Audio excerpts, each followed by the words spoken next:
وَلَسَوْفَ يُعْطِيكَ رَبُّكَ فَتَرْضَى।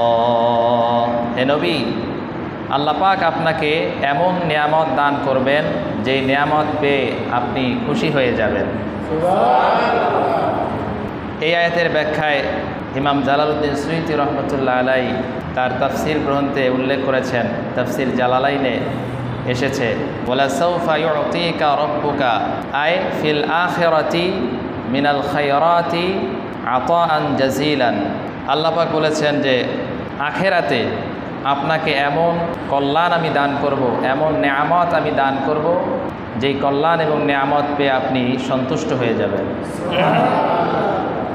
আখেরাতের কল্যাণের মধ্যে একটি কল্যাণ হচ্ছে বিশ্বনবীকে আল্লাহ পাক হাউজে কাউসারের মালিক বানাবেন। কিসের মালিক বানাবেন? হাউজে কাউসারের মালিক বানাবেন। যেই ওয়াদা আল্লাহ পাক সূরা কাউসারের মধ্যেও করেছেন। আল্লাহ পাক বলেন, ইন্না আ'তাইনাকাল কাউসার ফসল্লি লিরাব্বিকা ওয়ানহার ইন্না শানিআকা হুয়াল আবতার। হে রাসূল, আমি আপনাকে কাউসার দান করেছি, অতএব আপনি আপনার রবের উদ্দেশ্যে নামাজ আদায় করুন এবং রবের নামে কোরবানি করুন। হে রাসূল, কাফের মুশরিকরা আপনাকে লেজ কাটা নির্বংশ বলে গালি দেয়, আপনি তাতে মন খারাপ করবেন না, বরং যারা আপনাকে লেজ কাটা নির্বংশ বলে গালি দেয় তারাই হলো লেজ কাটা নির্বংশ। আপনার বংশ কিয়ামত পর্যন্ত থাকবে আর ওদের বংশ আমি নির্বংশ করে দেব, বলেন সুবহানাল্লাহ। তো এই সূরার মধ্যে আল্লাহ তাআলা ওয়াদা করেছেন, ইন্না আ'তাইনাকাল কাউসার। হে রাসূল, আমি আপনাকে অবশ্যই কিয়ামতের দিন হাউজে কাউসার দান করব। হাউজে কাউসার হলো জান্নাতের একটা নহর। হাউজে কাউসার কি? জান্নাতের একটা নহর। হাউজে কাউসার সম্পর্কে হাদিসে বর্ণনা এসেছে, নবীজি বলেছেন, তুরাবুহু মিস্ক। হাউজে কাউসার এমন নহর যেই নহরের মাটি হবে মিস্ক ও আম্বরের মতো সুঘ্রাণ বিশিষ্ট। মাউহু আবিয়াদু মিনাল লাবান ওয়া আহলা মিনাল আসাল। এবং হাউজে কাউসারের পানি হবে দুধের চাইতেও সাদা, মধুর চাইতেও বেশি মিষ্টি। এই হাউজে কাউসারের পানি এক ঢোক যারা পান করতে পারবে তাদের জীবনে আর কখনো কোনো পিপাসা লাগবে না, তারা আর কখনো পিপাসার্ত হবে না। পিপাসা নিবারণ করে দেবেন কে? আল্লাহ পাক। তো এই হাউজে কাউসার হচ্ছে বিশ্বনবীর প্রতি আল্লাহ পাকের দেয়া একটা কল্যাণ, একটি নিয়ামত দান করবেন কিয়ামতের দিন আল্লাহ পাক বিশ্বনবীকে, ঠিক কিনা? এই হাউজে কাউসার আমরা চাই কি চাই না? আল্লাহ পাক তার হাবিবকে সান্ত্বনা দিচ্ছেন, ওয়ালা সাউফা ইউতিকা রাব্বুকা ফাতারদা। হে রাসূল, আমি অচিরেই আপনাকে এমন কল্যাণ দান করব, এমন নিয়ামত দান করব, আপনি সন্তুষ্ট হয়ে যাবেন। বিশ্বনবী হাউজে কাউসার পেয়ে খুশি হয়ে যাবেন। আখেরাতের কল্যাণের মধ্যে আরেকটি কল্যাণ হচ্ছে বিশ্বনবীকে আল্লাহ পাক কিয়ামতের দিন শাফায়াত করার অধিকার দান করবেন। অন্য কোনো নবীরা বিশ্বনবীর আগে সুপারিশ করতে পারবে না। সবার আগে যিনি সুপারিশ করবেন তিনি আপনার আমার নবী মুহাম্মদ সাল্লাল্লাহু আলাইহি ওয়াসাল্লাম। সহিহ মুসলিমের বর্ণনা এসেছে, নবীজি বলেছেন, লিকুল্লি নবিয়্যিন দাওয়াতুন মুস্তাজাবা। প্রত্যেক নবীদেরকে আল্লাহ পাক একটা দোয়া করার জন্য সুযোগ দিয়েছিলেন, যেই দোয়াটা কবুল করার ব্যাপারে আল্লাহ পাক প্রতিশ্রুতি দিয়েছিলেন, ওয়াদা করেছিলেন। সকল নবী রাসূলগণ সেই দোয়াটা দুনিয়ার জমিনে করে ফেলেছেন আর আল্লাহ পাক তাদের দোয়া কবুল করে নিয়েছিলেন। বিশ্বনবী বলেন, ওয়া ইন্নী ইখতাবাতু দাওয়াতি শাফাআতান লি উম্মতি ইয়াউমাল কিয়ামা। বিশ্বনবী বলেন যে আমি আমার সেই দোয়াকে কিয়ামতের ময়দানে আমি আমার উম্মতের জন্য সুপারিশ করার জন্য রেখে দিয়েছি। আর কিভাবে সুপারিশ করবেন? হাদিসে এসেছে, হযরত আব্দুল্লাহ বিন আব্বাস রাদিয়াল্লাহু তাআলা আনহু বর্ণনা করেন, হিয়া শাফাআতু ফি উম্মতিহি হাত্তা ইয়ারদা। বিশ্বনবী সুপারিশ করবেন ততক্ষণ তিনি উম্মতের ব্যাপারে সন্তুষ্ট হবেন না যতক্ষণ। নবীজি সুপারিশটা কিভাবে করবেন দেখেন। আল্লাহ পাক যখন কিয়ামতের ময়দান কায়েম করবেন, সূর্য মাথার উপরে চলে আসবে, জমিনটা তামা হয়ে যাবে, মানুষেরা হয়রান হয়ে যাবে, পেরেশান হয়ে যাবে, মানুষের শরীর থেকে ঘাম ঝরতে থাকবে।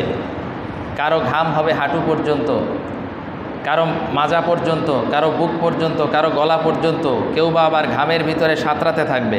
মানুষেরা ক্ষুধার্ত হয়ে যাবে, পিপাসার্ত হয়ে যাবে, তৃষ্ণার্ত হয়ে যাবে। ক্ষুধার যন্ত্রণায় মানুষেরা তাদের শরীরের অঙ্গ প্রত্যঙ্গগুলি খেতে শুরু করবে, হাত পাগুলি খাওয়া শুরু করবে কিয়ামতের ময়দানে। ওই কঠিন ময়দানে মানুষেরা হয়রান হয়ে যাবে, পাগলের মতো দিক বিদিক ছোটাছুটি করবে। তারা সুপারিশের জন্য আমাদের আদি পিতা হযরত আদম আলাইহিস সালামের কাছে চলে যাবে। সমস্ত মানুষেরা হযরত আদম আলাইহিস সালামের কাছে চলে যাবে। তারা গিয়ে বলবে, ইয়া আবাল বাশার ইশফা লানা ইলা রাব্বিক লিয়াকদি বাইনানা। হে মানব জাতির পিতা, আপনি আমাদের জন্য একটু আল্লাহর দরবারে সুপারিশ করুন, যাতে আল্লাহ পাক আমাদের মাঝে বিচার ফয়সালা করে দেন। হযরতে আদম আলাইহিস সালাম বলবেন, আজকেই কিয়ামতের ময়দানে আমি তোমাদের জন্য কোনো সুপারিশ করতে পারবো না, তোমরা চলে যাও হযরত নূহ আলাইহিস সালামের কাছে, কেননা তিনি হলেন আল্লাহর পক্ষ থেকে প্রেরিত প্রথম রাসূল। আল্লাহ পাক যদি শোনেন, তার কথা শুনলেও শুনতেও পারেন। সমস্ত মানুষেরা হযরত নূহ আলাইহিস সালামের কাছে চলে যাবে, গিয়ে বলবে, ওগো আল্লাহর রাসূল, ইশফা লানা ইলা রাব্বিক লিয়াকদি বাইনানা।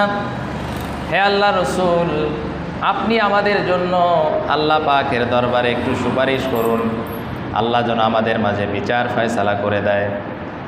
হযরত নূহ আলাইহিস সালাম তখন বলবেন, আজ এই কঠিন কিয়ামতের ময়দানে আমি তোমাদের জন্য কোনো সুপারিশ করতে পারবো না, তোমরা চলে যাও জাতির পিতা ইব্রাহিম আলাইহিস সালামের কাছে।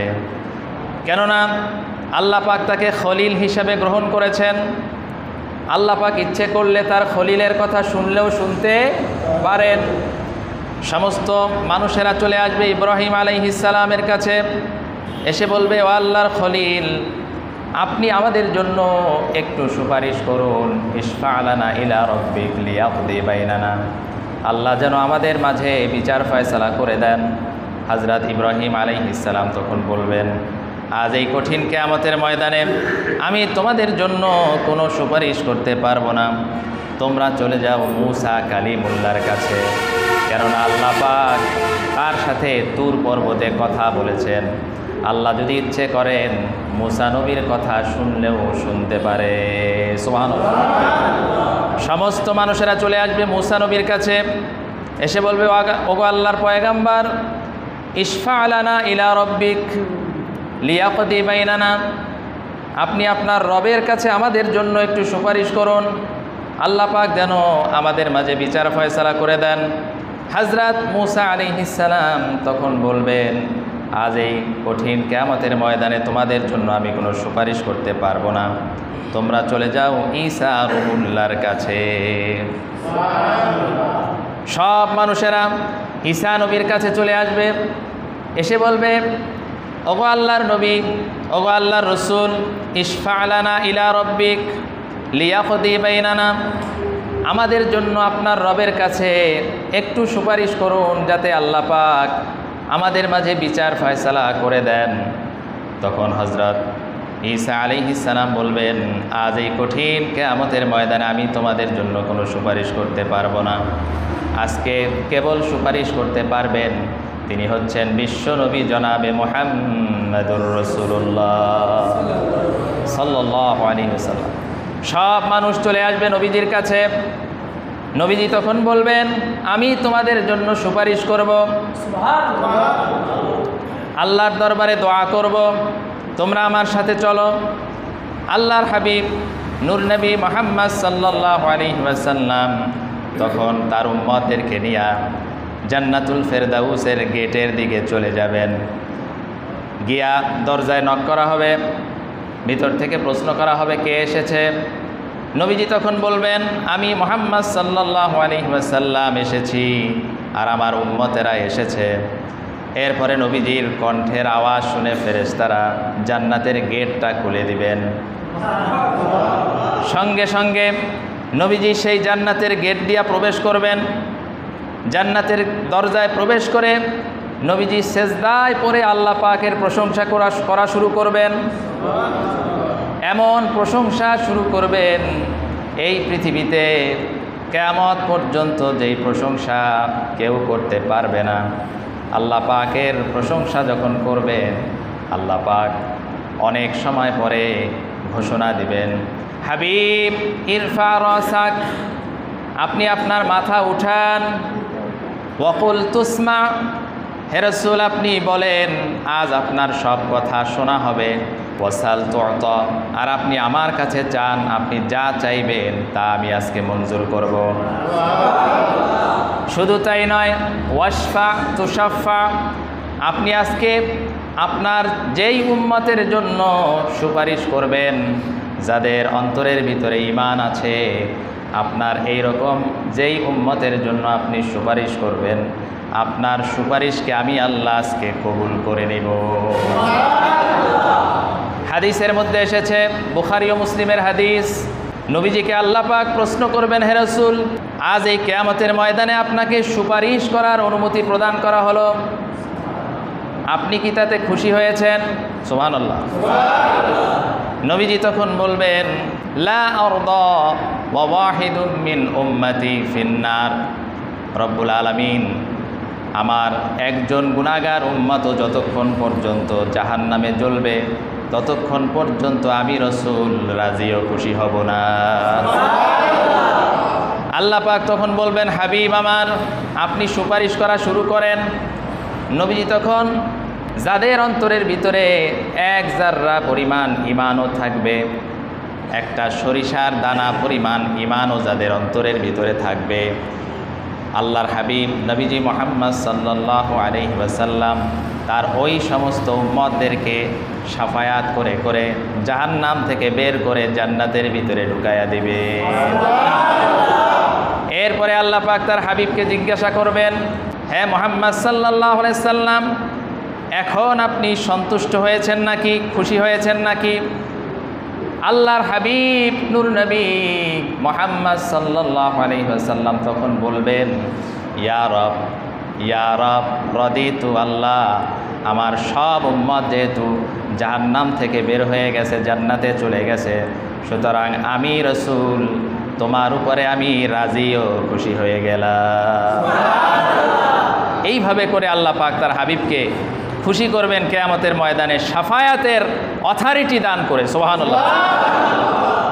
আল্লাহ পাক তার হাবিবকে এজন্যই বলেছেন, ওয়ালা সাউফা ইউতিকা রাব্বুকা ফাতারদা, হে রাসূল কাফেররা আপনাকে মক্কায় বসে কষ্ট দেয়, আপনার সাথে ঠাট্টা বিদ্রুপ করে, আপনাকে নিয়ে উপহাস করে, আপনার আত্মীয় স্বজন আপনাকে কটাক্ষ করে কথা বলে, আপনাকে অপমান করে, আর বলে যে আল্লাহ আপনাকে ছেড়ে দিয়েছে, আল্লাহ আপনাকে পরিত্যাগ করেছে, আল্লাহ আপনার উপরে অসন্তুষ্ট হয়ে ওহী নাজিল করতেছে না, আপনি মন খারাপ করবেন না।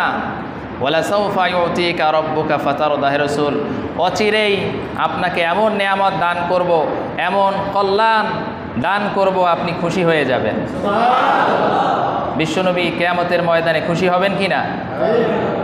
হাউজে কাউসারের মালিক হয়ে আর শাফায়াতের অধিকারী হয়ে নবীজি খুশিতে আত্মহারা হয়ে যাবে।